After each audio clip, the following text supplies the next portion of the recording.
Olá pessoal, me chamo Leonardo Naves, sou terapeuta cognitivo comportamental e no episódio de hoje nós vamos falar sobre o vírus da catastrofização, mas principalmente as suas consequências no nosso organismo.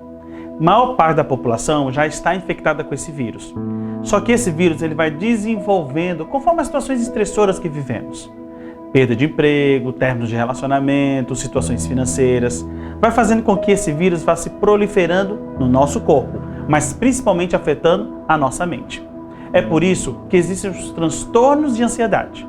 Os transtornos de ansiedade são provocados pelo nível exacerbado de ansiedade. Isso mesmo, essa previsão negativa de futuro que a gente faz diariamente, só que imagine de forma intensa, excessiva. Por isso, alguns transtornos de ansiedade são chamados de transtornos emocionais, como, por exemplo, nós temos o transtorno do pânico, que é o mais comum na população. Você vai ouvir as pessoas relatando que foram para um hospital, buscaram uma ajuda de uma emergência, quando estavam em casa, passaram mal com o coração acelerado. Muito comum com as pessoas que têm transtorno do pânico, porque vem uma associação a ela, ou seja, uma associação de que vai morrer.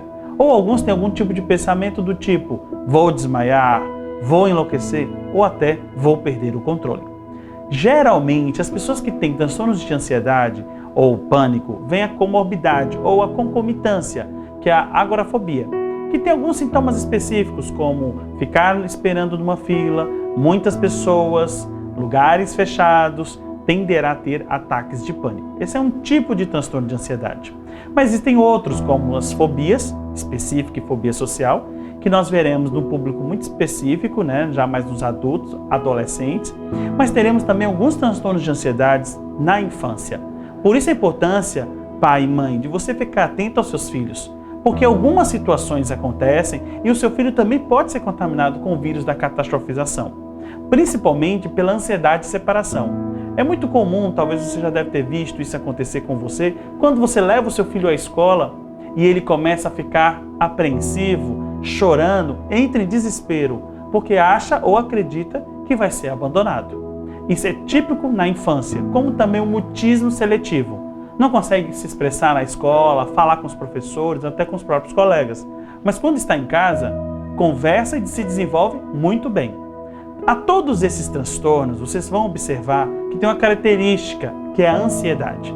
E a ansiedade, por muitas vezes, vai estar associado aos ataques de pânico. Lembre-se, ataque do pânico não necessariamente é um transtorno do pânico. Pessoas com ansiedade mais exacerbada podem manifestar ataques de pânico. É por isso que é necessário a gente estar atento a esses sintomas, para que a gente possa buscar ajuda antes que esses transtornos gerem mais prejuízos. Porque certamente as pessoas que têm ansiedade, elas terão prejuízo tanto na sua vida pessoal, como no seu ambiente de trabalho e nas suas convivências. As relações também são afetadas pela ansiedade. Nosso intuito com essa série é ensinar você a controlar a sua ansiedade, para que não se desenvolva a um transtorno de ansiedade. Lembre-se, qualquer um desses transtornos está sujeito a ser desenvolvido. Por isso, vale ressaltar, a ansiedade é importante na nossa vida, sim. O problema está na intensidade dela. Ou seja, quando o vírus perde o controle, e ele começa a contaminar a sua mente de uma forma que isso te gera um prejuízo maior. Lembre-se, em qualquer um desses transtornos vai haver ansiedade. E o problema não é a ansiedade, deixa eu chamar a sua atenção para isso, mas é a intensidade, gente. Por isso é importante nós estarmos atentos à nossa ansiedade. A ansiedade ela é importante na nossa vida. O problema é quando ela se torna intensa, ou seja, a ansiedade se torna exacerbada. É quando aquele vírus toma conta do seu corpo e já vai gerar vários prejuízos. Ensinamos aos nossos pacientes estratégias práticas que vão ajudá-los a combater o vírus da catastrofização. Então não espere para adoecer para depois se tratar.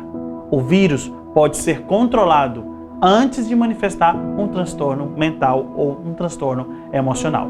A medicação, por muitas vezes, vai ser indicada, mas a psicoterapia é uma das ferramentas mais práticas para o controle e o ensino de habilidades para manejar a catastrofização. Esse vírus tem controle e você pode aprender com as ferramentas que nós ensinamos nos outros episódios a tomar conta antes que o vírus tome conta de você.